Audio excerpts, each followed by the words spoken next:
Hello everyone, and welcome back on the SpaceInfo Podcast. The SpaceInfo Club, as you maybe know, is a space community with 130,000 followers today. And today we have a very special guest, Ruby Patterson. Hello Ruby. And Ruby currently working at Astralytical, a space consulting firm. And before Astralytical, she was employed as a Mars geochemist at NASA Johnson Space Center. And her work there contributed to active mission to Mars, Moon, and also Earth. Ruby led a research expedition to Iceland last year and is a doctoral candidate in geology at the University of Houston in the United States. In her free time, she is planning to mastermind a group to take place this spring during the full solar eclipse. And you can also follow her on LinkedIn as Ruby Patterson and also on Instagram as Ruby the Space Geologist, one word. So go follow her. Hello Ruby, how are you? Hi, I'm so excited to be here. Thanks for inviting me on the show. We have so much to talk about today. It's a very timely episode. Yeah, I'm sure that we'll have a lot of fun. So as a very first topic, I think that everyone who is listening would like to know something about what happened yesterday on the moon with America coming back on the Earth satellite. So yeah, that's a very special day today. America is back on the moon. So what's your opinion about that?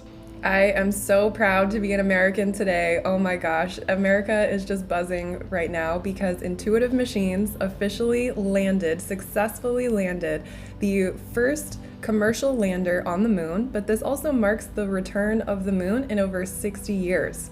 So America has not put anything on the moon since the Apollo era, so this is major for two reasons.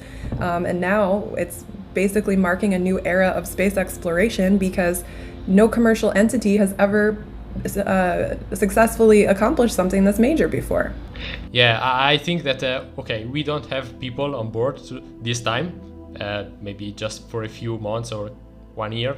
But the fact that it is a commercial endeavor is very special. Intuitive Machine was partially funded by NASA, but that's a very big deed for the company, also for SpaceX, I think, because all the journey between Earth and the Moon was also a task to be completed by SpaceX with the lunar injection, the coasting phase, and the whole launch.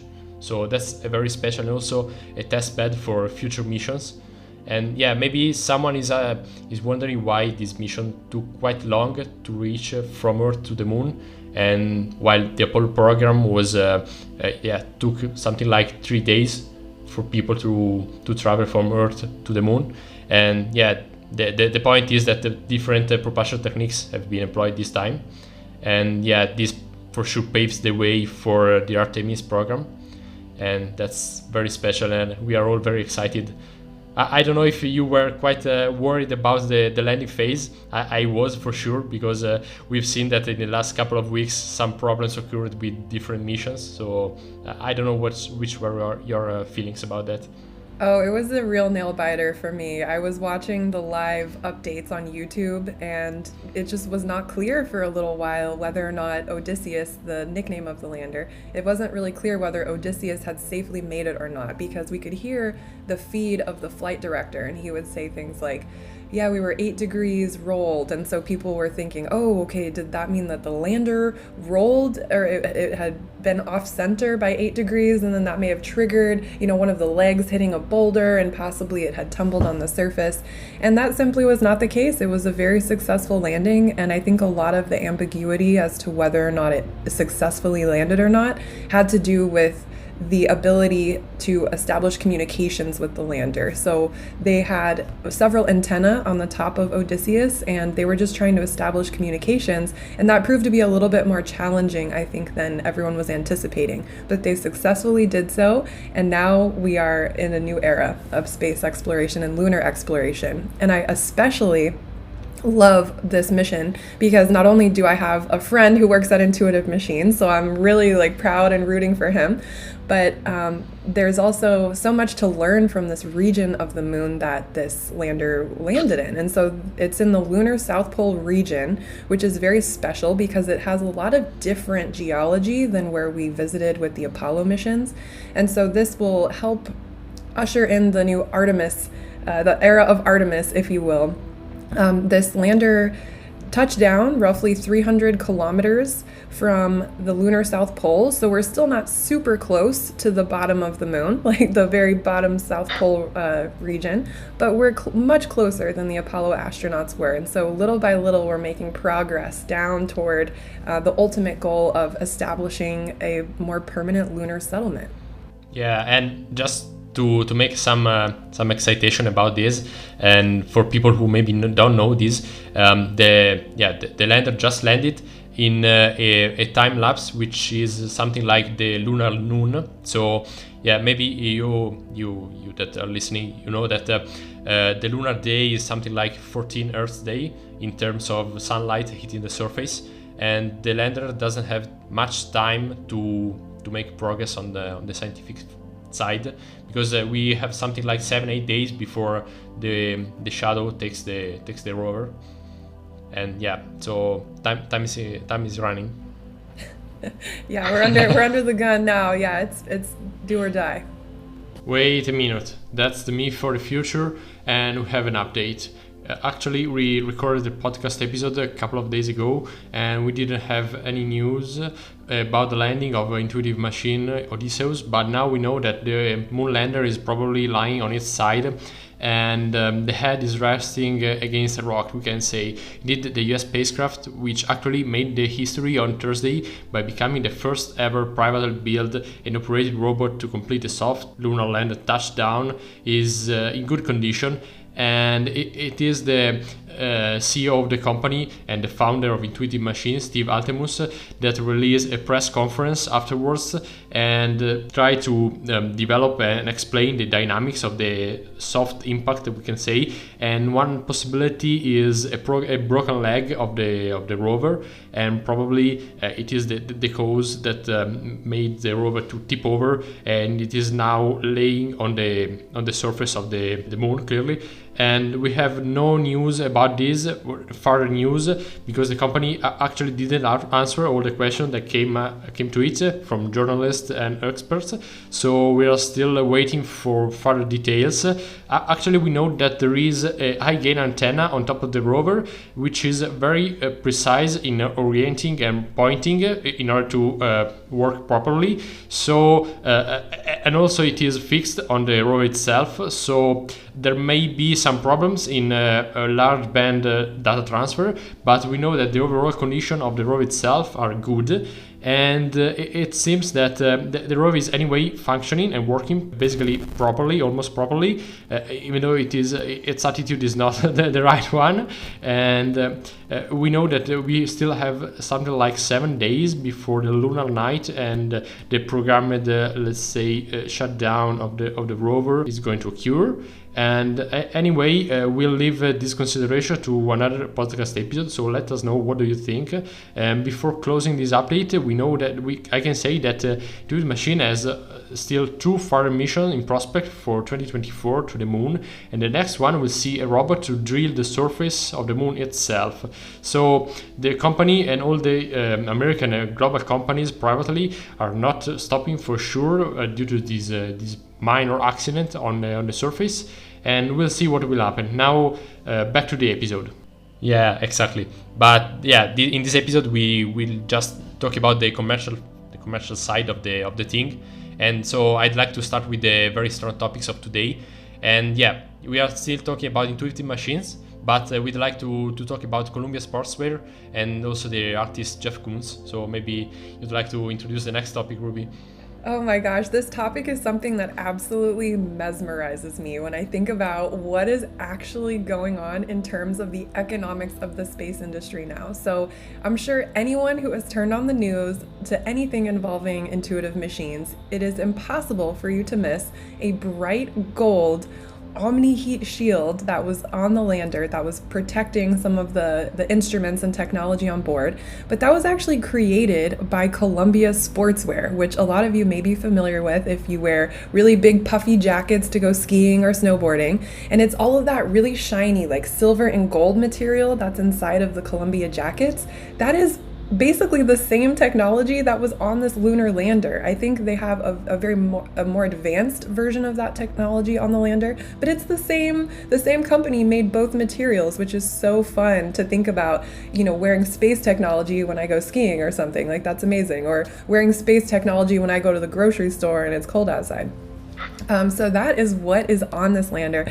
And Columbia Machines, or Columbia, they could be called Columbia Machines at this point, but Columbia Sportswear paid Intuitive Machines money to put their logo and put their technology on the lander. And it worked out really beautifully for them, because now they have this pretty inexpensive, massive marketing campaign that's just been launched. And on top of everything else, I don't know how familiar your listeners are with the Sphere in Las Vegas, but Las Vegas is this place where, everyone's kind of heard of Las Vegas. It's this, place where you go to party and see concerts and gamble and do all sorts of things like that. But they just built this massive venue for shows called the Sphere, and it's literally a spherical venue, and you can project advertisements or pictures on the outside of it. And so Intuitive Machines and Columbia Sportswear successfully got the pictures of Odysseus to be projected onto the Sphere in Las Vegas. So it's like the biggest billboard in the whole world, basically. And then they also had just pictures of the Omni Heat sportswear, like that. They had that pattern projected across the Sphere. So this is just a brand partnership for the ages. It's really, really impressive what Columbia Sportswear pulled off with this one. Sure, and we can say for sure that the whole world is has its eyes pointed towards it, and for sure that will be very impressive for people to look at it. And maybe someone is just typing Columbia on Google, searching for it, and that's the same company, and that's that company that's doing that Space did together with Intuitive Machine. And also this is one of the commercial side of the thing, and for sure it will bring money, investments, and also the most important thing, interest of people into the thing, and that's very important. And also now I'd like to talk about the artist Jeff Koons. And you were talking about statuettes, and maybe you Ruby would like to say how much he paid, and how much people can pay for one of them. That's very impressive. So just listen to this. Okay, so the artist Jeff Koons is a very famous contemporary artist. He is most famous, I would say, for his balloon dog animal sculptures. So you think of if you go to a carnival and you see a clown at the carnival and they blow a big balloon and they twist it up into a dog. He made sculptures out of fiberglass that resemble those balloon dogs. And so some of them are humongous and they sell for tens of millions of dollars, and some of them are smaller and they still sell for millions of dollars. But Jeff Koons is an incredibly enterprising person, and he saw an incredible opportunity to take advantage of this new era of brand partnerships and private funding of space companies. And he approached Intuitive Machines and he said, hey, I'll pay you, let's say $25 million if you mount this statuette that I created on the lander. And so Intuitive Machines said, sure, sounds great. It's just this tiny little thing. It's like 10 centimeters by 10 centimeters by 10 centimeters roughly. Like, it's not a very large statuette at all. And it's shaped like a cube, and it's filled with all of these little figurines of the moon inside, and all of the moons are stacked like very squarely, so it's like rows and columns, and they're very perfectly aligned. And underneath all of the statuettes of each moon is the name of a person that has inspired him. And so there's people's names in there, like Muhammad Ali, for example. And so he mounted it onto the IM-1 lander, and he also has independently reproduced copies of each of the moons, and is selling them for roughly $2.5 million a piece. That was the last figure that I heard, so this may have changed. So he made 125 of these, and he's already sold out of them. So he made upwards of $200 million just from this was a genius move on his part, but he made over $200 million by accomplishing this. So good job, Jeff. And if you need an intern, let me know. Yeah, exactly. And if you lost some words while listening, the right figure is 2.5 millions each. So yeah, now I'd like to keep on doing on this thread, and yeah, on the artistical side, particularly on the trends side, I'd like to talk about Prada, and yeah, also this yeah, Ruby is smiling because for sure she's more interested than me in talking about this. And yeah, we are no more talking about Intuitive Machines. We are talking about Axiom and a partnership with Prada, and they clothing this famous design house, and yeah, they realized a new spacesuits for the Axiom mission. Maybe you looking at the Axiom 3 mission in the last weeks, and they designed the new spacesuits. So what can we say about this? Well, I am so here for it. I just love the idea of a classic major design house taking this into their hands and making the spacesuits, or the flight suits rather, look incredible. Like, I think this is just such a creative, cool partnership. So Axiom is a commercial space company based out of Houston, Texas, and they are really famous for taking people on trips to low Earth orbit that can just buy a ticket. So this is typically billionaires that will buy tickets to go into space, and so I can imagine that the type of clientele that would buy the tickets to go on an Axiom ride to low Earth orbit would like to do so in extreme luxury and extreme style. And so this brand partnership makes perfect sense to me, because who better to make amazing, dark and futuristic and really, really well-tailored spacesuits than Prada? It's a natural fit in my mind. It's very beautiful. I cannot wait to see what these suits actually look like. And this partnership specifically really makes me wonder what other major fashion houses are going to try to partner with commercial space companies now.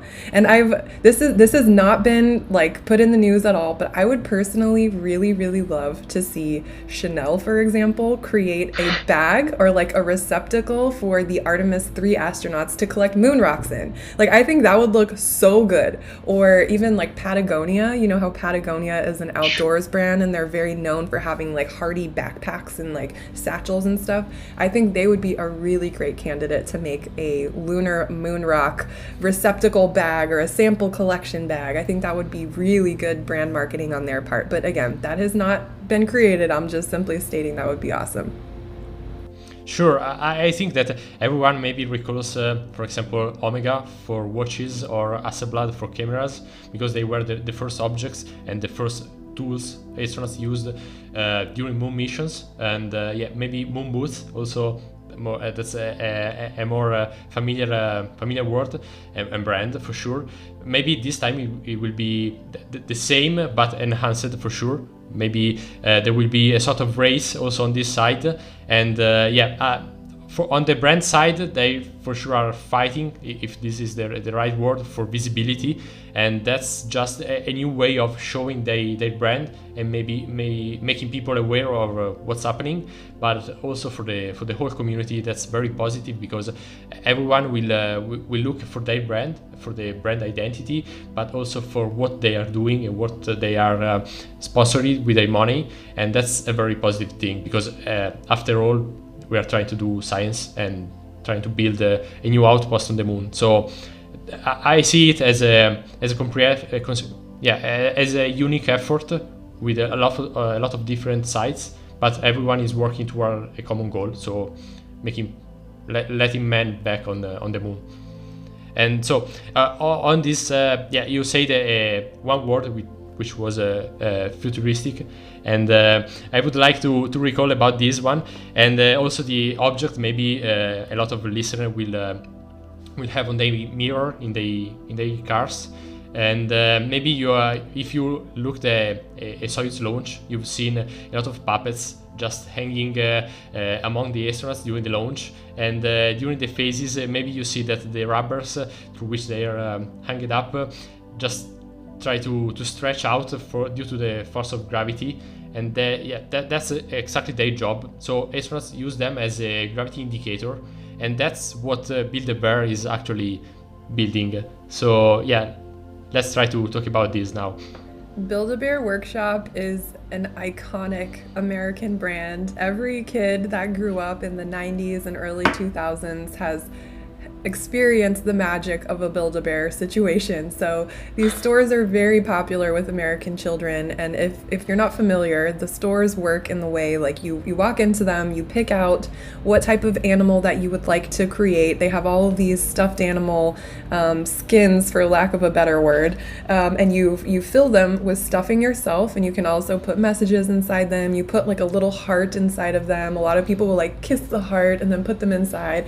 So this is a very endearing, warm, family-centered brand, and they have a really strong history with the American public.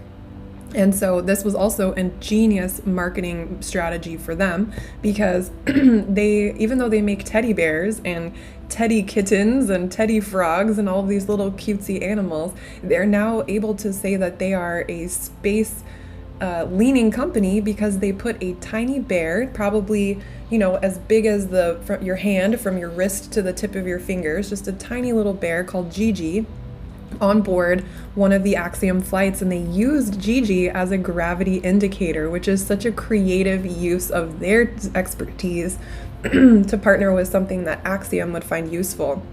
And so afterwards, of course, Gigi, this little bear, got to go on a press tour with all of the astronauts that flew on the mission, and it was great publicity for them. And it also drew a lot of children in to be curious about what's going on with these new types of astronauts. What do you mean that they're not NASA astronauts? They're Axiom astronauts. And so this was really, really important. It was an important mental switch, I think, for a lot of American children to make, because we're so used to thinking of astronauts as only coming from NASA, and this is simply not the case anymore. Sure. On these last words, I'd like to say, while talking, we always say the word astronaut.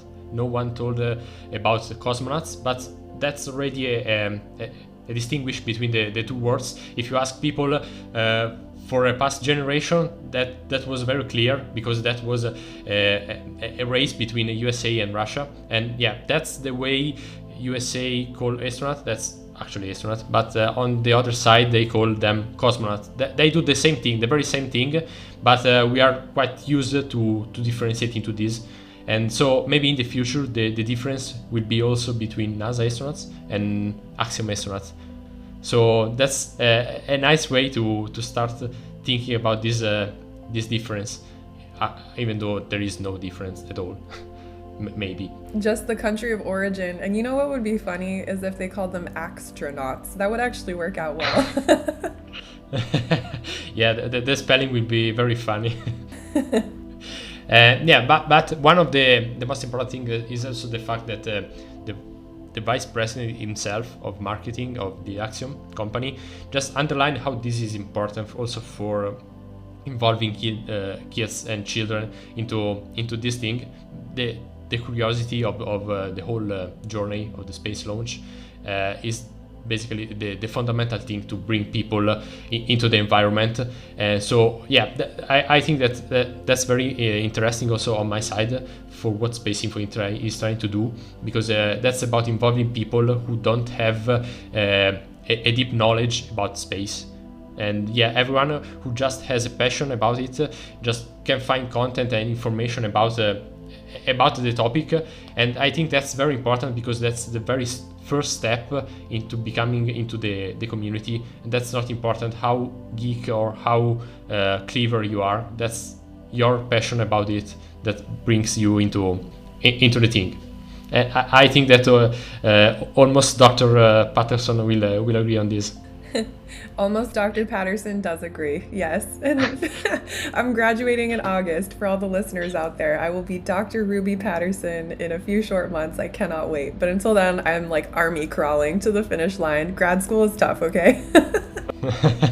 Okay. I promise that if you want, I can just delete this during the editing. Otherwise, I will just leave the whole conversation. So everyone will just find you on Instagram at Ruby the Space Geologist. That's right.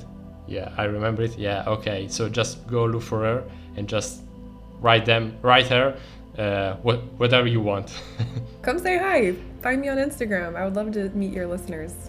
And I think that we just neglected the food factories from this side, but we can just talk about Oreo.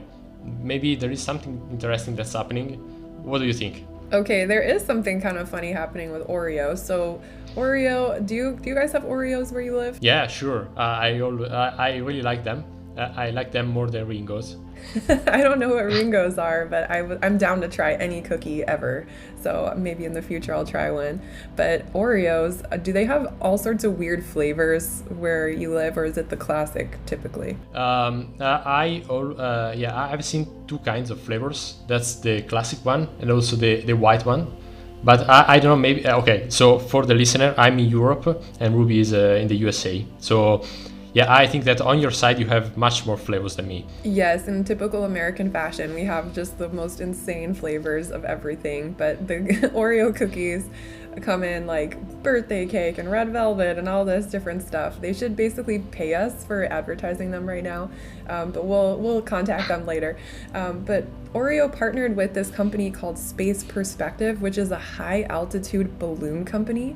And they created these special flavors of Oreos called Space Dunk cookies, which is kind of hilarious because dunk, it has a lot of connotations for basketball in America, but I think they mean it as dunk as like we're gonna dunk it in milk, or we're gonna just like reach up and dunk on the moon. Like, I'm not sure what the dunk word means here, but they're calling them Space Dunk cookies.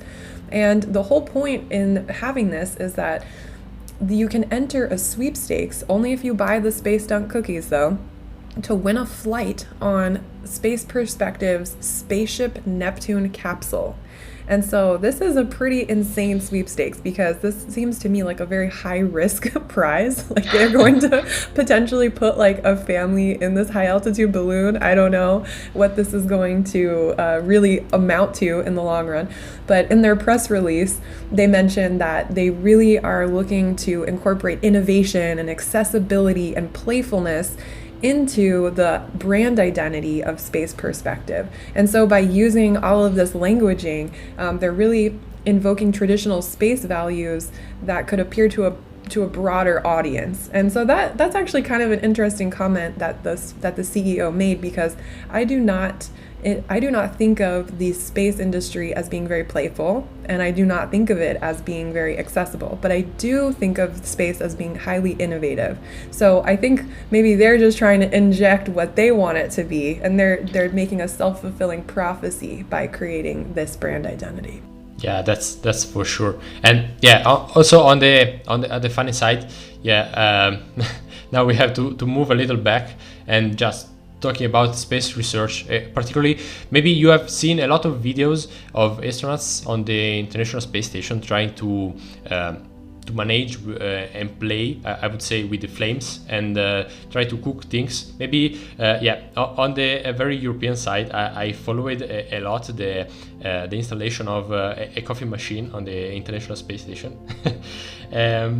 I know why you're smiling, and that was very special for people because maybe not everyone is understanding why it is very difficult to be done. You don't only have to cope with the pressure of the fluids, but also with the temperature, flames, and the chemistry and the physics of the flames is very complicated. That's complicated also on Earth, but that's different. And that's quite of our common perception about this. And so DoubleTree by Hilton Hotels is working maybe also towards this destination. And we can say that the science of baking in microgravity is still not yet very well understood. So I think that they're also moving to this point, and something very interesting can happen. And what do you think? I think that if I were an astronaut and I was stuck on the International Space Station for a year, I would be so pro hot, warm, fresh cookies. I would really love this initiative. But there's also, this voice in the back of my mind that's saying, I don't even want to risk it for a cookie. You know what I'm saying? Like, it's easy to think like when you're up there, you would really deeply crave the earthly comforts of like hot cookies or hot food like that. But I think, as in a practical sense, it doesn't make a whole lot of sense other than advertising and trying to get your brand out there. But that's just my 2 cents. But again, if it's coming from a research perspective, if they're, actually monitoring how these cookies are developing and they're trying to understand the science of a baking oven in space, then that's a different story. This situation of Hilton, DoubleTree by Hilton partnering with Nanoracks, it doesn't completely strike me as a purely research-focused mission, but I could be wrong. But again, having a chocolate chip cookie in low Earth orbit would be pretty sweet. Yeah, basically, if you listen to everyone landing back after 6, 9, or 12 months, one of the things that they miss for sure is Earth's comfort. You will never have fresh air over your skin, but maybe you can have cookies for sure. Yeah.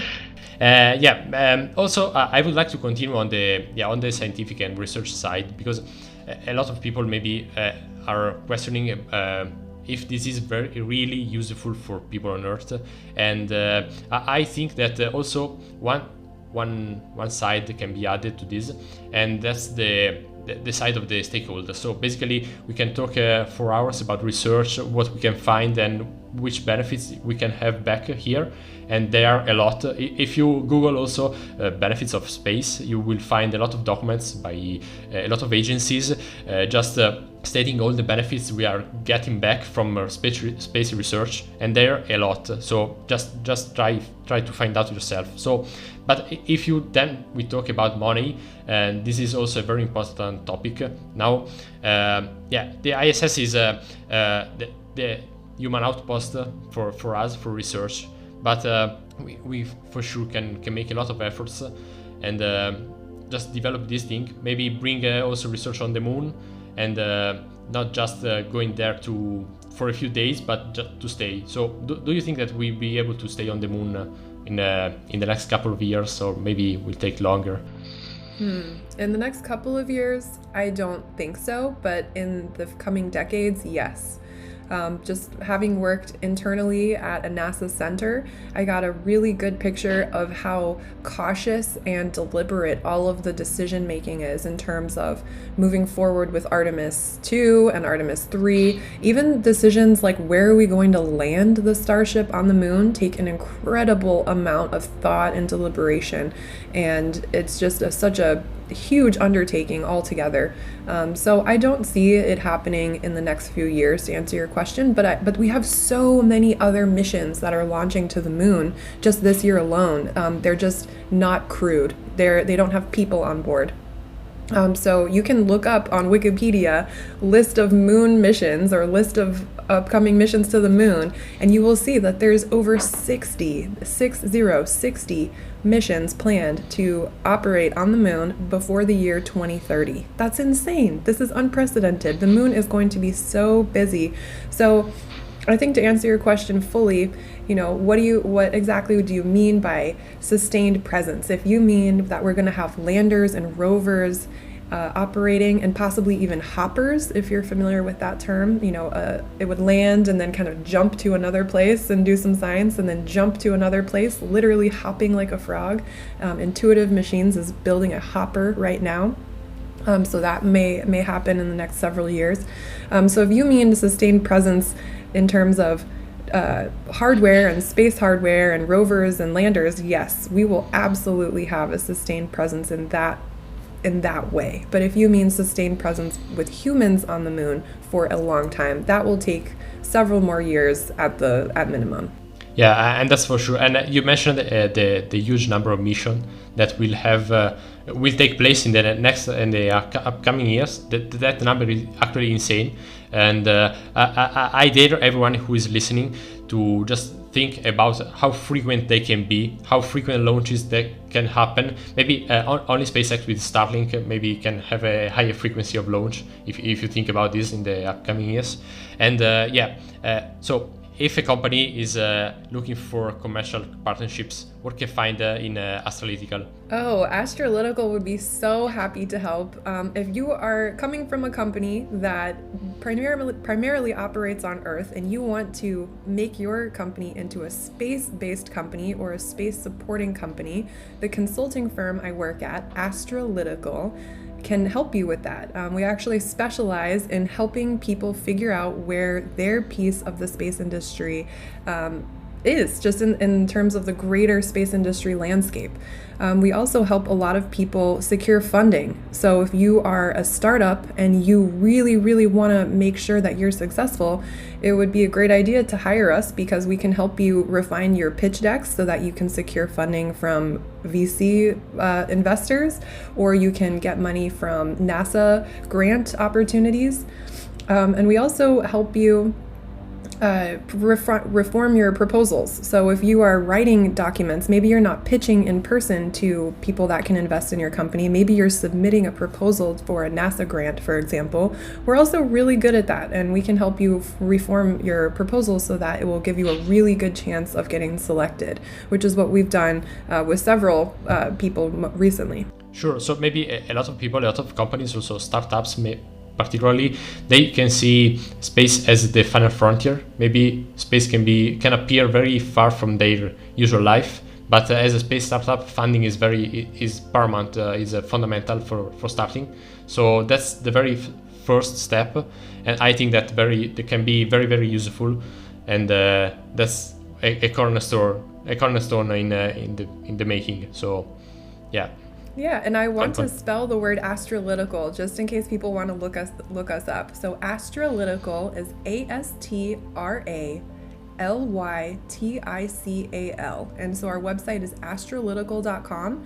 And a lot of the information that we talked about today actually came straight from an Astralytical newsletter. So if you are interested in this type of information, you should subscribe to our newsletter and stay up to date on our takes on what's happening in the space industry. Great. So now maybe I leave you with the one news we wrote in the SpaceInfo website, and that's the fact that some satellites of Starlink are planning to re-enter in the next months.